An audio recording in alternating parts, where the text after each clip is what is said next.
Green Network News.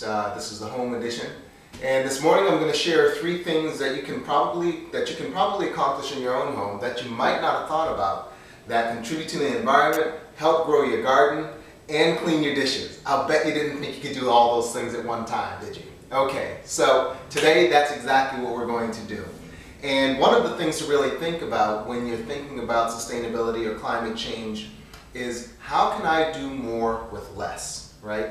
It means I have resources that are at my disposal and I want to put them to use, but I want to put them to use by doing more than one thing using the same amount of resources or energy.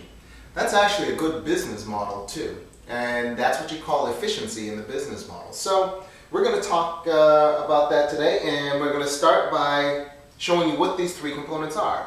So there are 3 things that I love to do. One is gardening, one is plants, growing plants, and then the other one is, well, I don't know if I love washing dishes, but I do enjoy it actually sometimes. It brings me a little peace, and because I don't really have anything else on my mind, I'm just kind of focused on that. So I suppose washing dishes brings me a little bit of pleasure because it gives me some time to reflect.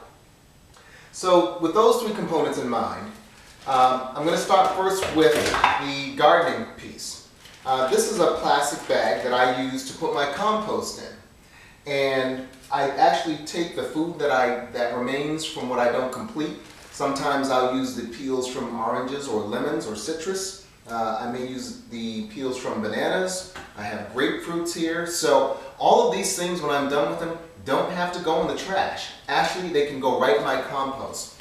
And what's really neat about the way that I set up this compost is I've chosen this plastic bag that I actually had cereal in.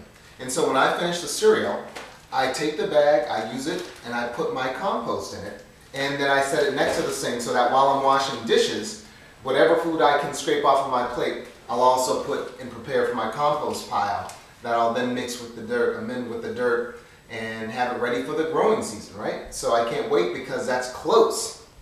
So the other component is this. When we're washing dishes, a lot of times we wait for the water to get hot. But you don't have to necessarily wait for the water to get hot and let that water be wasted and then go down the sewer system. You can actually use a container like this, take this container, and while you're waiting for your water to get hot, put it under the faucet, put the water on hot or warm, whatever temperature you like, and then if you feel your faucet and you feel it begin to get warm, you can then turn off the water. You have hot water ready to wash your dishes, and you can use the water that you put in the container to water your plants in the house. So that's benefit number 2. The first one was composting. The second benefit, I can now water my plants with water that would otherwise have been wasted and gone down the drain. So that's a second step. And then the third step is I have this water here for my dishes, already hot and ready to go, which is fantastic. I've taken the liberty of pre-washing some of my dishes, but I have a bowl down here. And this bowl captures the water that I'll actually rinse my dishes in. And this is a bowl that I had popcorn in. And so the water that I use from my dishes to rinse them, I can then use for another dish to help pre-wash that, if you will. So I like to do this. I've soaked up some dishes here, and they're set and ready to go. And I did this just before I got on air with you here. So now I'm rinsing these off. But guess what? I can rinse off more than one dish at a time. That's one benefit. And my dishes are getting just as clean as they would otherwise. And then also, if I have other clean dishes, I can take this cup, hold it below the dishes that I'm rinsing, and use that to start rinsing the cup itself. And so I've used my water twice already, where I would only have been able to use it by washing one dish at a time. So these are all benefits that you can use. I set my dishes over here, let them dry. I have another plate here. Now I don't actually have dishes on here. But here's another important thing that I'd like to share with you. How much water pressure do you need to wash your dishes? Now I could, and traditionally most people take the water and they just turn it on full force, right?